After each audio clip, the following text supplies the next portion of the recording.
আমি যতবার মুরগি রান্না করেছি সব মুরগির মাংস রান্নাকে এই মুরগির মাংস রান্না হার মানিয়ে দিবে। আসসালামু আলাইকুম এভরিওয়ান, ওয়েলকাম টু জান্নাত ঐশী। আজকে তোমাদের সঙ্গে এমন একটা রেসিপি শেয়ার করব যেই রান্নাটা এমন কেউ নাই আমার মনে হয় সে জানে না, আর খেতে তো অনেক বেশি সবাই পছন্দ করবে। সো কথা না বাড়িয়ে চলে যাচ্ছি মূল রেসিপিতে। বাজার থেকে একটা দেশি মুরগি কিনে এনেছিলাম, তারপর মুরগিটাকে কেটে ধুয়ে আমি পরিষ্কার করে নিয়েছি এবং মুরগির মাংসে লবণ হলুদ খুব ভালোভাবে মেখে আমি 10 মিনিটের জন্য এভাবে ম্যারিনেট করে রেখে দিব। এবার আমি যে কাজটা করব সেটা হচ্ছে চুলায় একটা প্যান বসিয়ে অল্প একটু তেল দিয়ে গরম করে নিয়েছি। সঙ্গে দিয়ে দিচ্ছি আস্ত শুকনো মরিচ, আমি 2 ভাগ করে নিয়েছি। দিয়ে দিচ্ছি রসুন কুচি, আদা কুচি, আর কয়েকটা পেঁয়াজকে আমি কুচি করে কেটে নিচ্ছি। আর এই কেটে নেওয়া পেঁয়াজগুলোকেও তেলের মধ্যে দিয়ে দিব। আর এর মধ্যে আমি দিয়ে দিব একটা তেজপাতা। এবার নেড়ে চেড়ে এই মশলাগুলোকে কিছুক্ষণ ভেজে নিতে হবে। আর এই মশলাগুলোকে একটা স্ট্রেইনারে করে আমি তুলে নিচ্ছি। একই তেলের মধ্যে আমি দিয়ে দিচ্ছি লবণ হলুদ মেখে রাখা আর এই মাংসগুলোকে 3-4 মিনিটের মতো ভেজে নিব। আর এর মধ্যে দিয়ে দেবো যে মশলাটা আমি কিছুক্ষণ আগে ভেজে তুলে রেখেছিলাম, পেস্ট করে দিয়ে নিচ্ছি।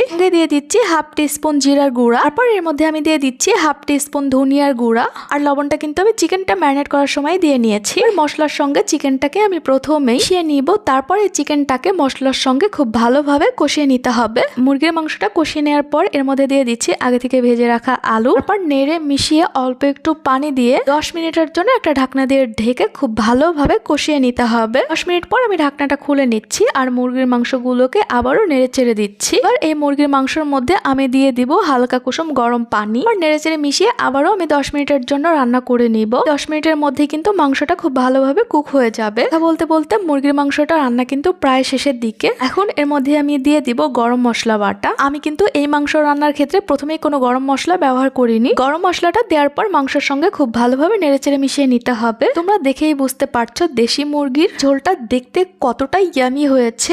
এবার শুধু গরম গরম ভাতের সাথে পরিবেশন করার পালা। যেহেতু দেশি মুরগি রান্না করলাম তাই ভাবছি একটুখানি বেগুন ভাজি করি। তার জন্য একটা বেগুনকে আমি বোটা সহ কেটে নিচ্ছি। তোমরা কিন্তু চাইলে তোমাদের ইচ্ছা মতো কেটে নিতে পারো। আমি কিন্তু প্রথমবার এইভাবে বেগুন ভাজি করব। বেগুনটাকে ভেজে নেওয়ার জন্য কেটে নেওয়ার পর এর মধ্যে দিয়ে দিচ্ছি হলুদের গুঁড়া মতো কিছুটা লবণ আর দিয়ে দিচ্ছি 1 ফালি লেবুর রস। এখানে 1 টেবিল চামচ পরিমাণ লেবুর রস হবে। আর লবণ হলুদের সঙ্গে বেগুনটাকে খুব ভালোভাবে মিশিয়ে নিতে হবে। লবণ হলুদে বেগুনটাকে ম্যারিনেট করে নেওয়ার পর এখন শুধুমাত্র এগুলোকে ভেজে নেওয়ার পালা। জন্য চুলায় আগে থেকেই প্যান বসিয়ে তেল গরম করে নিয়েছি। গরম তেলের মধ্যে বেগুনগুলোকে দিয়ে দিচ্ছি। তারপর এই বেগুনগুলোকে উল্টে পাল্টে মিডিয়াম আঁচে খুব ভালোভাবে ভেজে নিতে হবে। এইভাবে উল্টে পাল্টে আমি কিন্তু বেগুনগুলোকে ভেজে নিয়েছি। দেশি মুরগির ঝোলের সঙ্গে বেগুন ভাজি সাদা ভাতে একটুখানি লেবু চিপে যে কতটা মজা লাগবে এটা তো তোমরা বুঝতেই পারছো। আশা করি আমার আজকের রেসিপিটি তোমাদের কাছে ভালো লাগবে এবং কাজেও আসবে। যদি ভালো লাগলে অবশ্যই কিন্তু আমার ভিডিওতে একটা লাইক দিবে। আল্লাহ হাফেজ।